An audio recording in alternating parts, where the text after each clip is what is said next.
before I came, I was really at the end of my rope. I was feeling very suicidal, unhappy as I'd ever been, drinking as much or more than I had ever drank. And I knew something had to change one way or the other, and fortunately before I decided to do something stupid, my family convinced me to get treatment.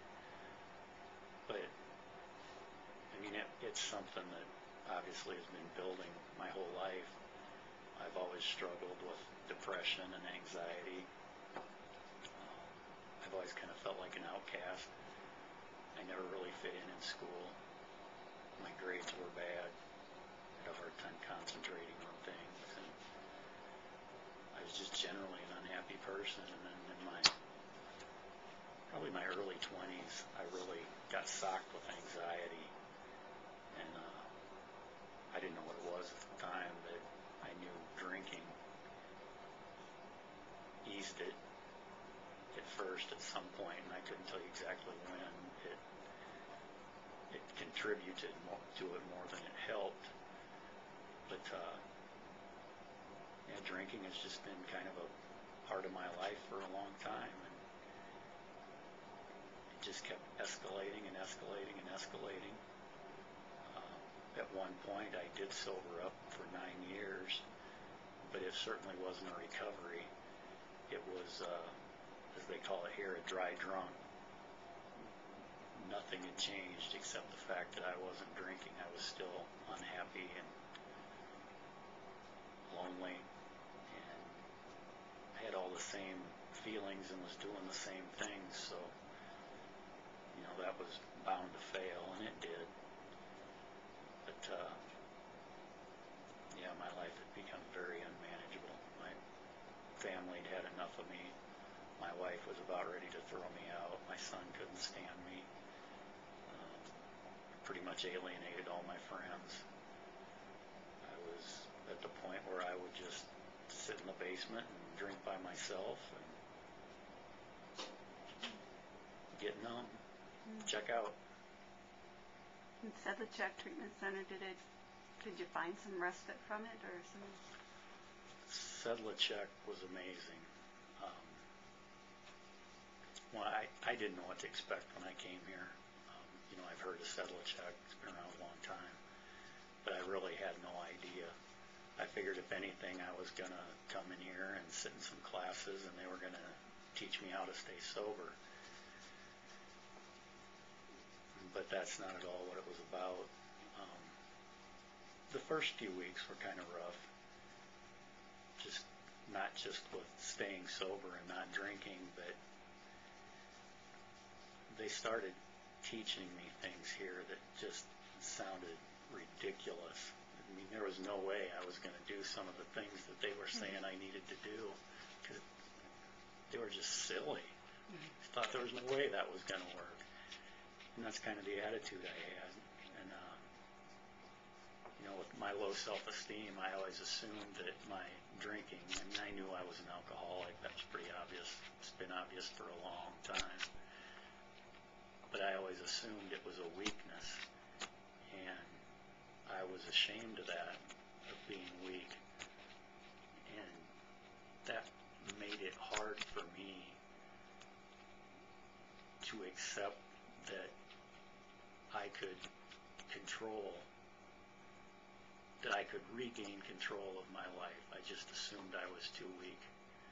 But one of the counselors here, Susie, during class one day, she was lecturing on how alcoholism really is a disease, and it's not a weakness. It's a disease like cancer or diabetes or anything else. It meets all the criteria for a disease, and I just couldn't believe it. I was having a really hard time with that, and I asked her, I go, how can it not be a weakness? I mean, I'm the one that chooses to drink or not drink. It's got to be a weakness. And she gave me an article to read by a doctor named David Holmes, and it was about the research behind alcoholism alcoholism as a disease, and it was like somebody flipped a switch for me from that moment. I mean, the light came on. From that moment, I could see the light at the end of the tunnel. And I had some struggles after that. I had a couple relapses, but they taught us here that, you don't want to have relapses, but they're not always a bad thing. They can be very beneficial if you learn something from them. And I did learn from them. And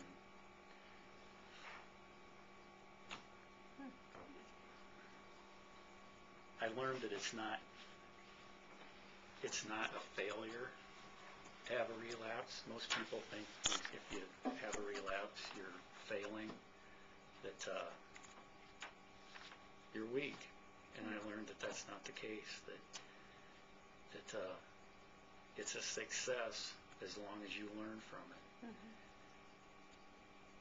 And Susie taught me some other things about alcoholism, and she recognized that depression and anxiety were a big part of my problem, and she was able to help me with a lot of that, and through helping me with the depression and anxiety, that made a big difference in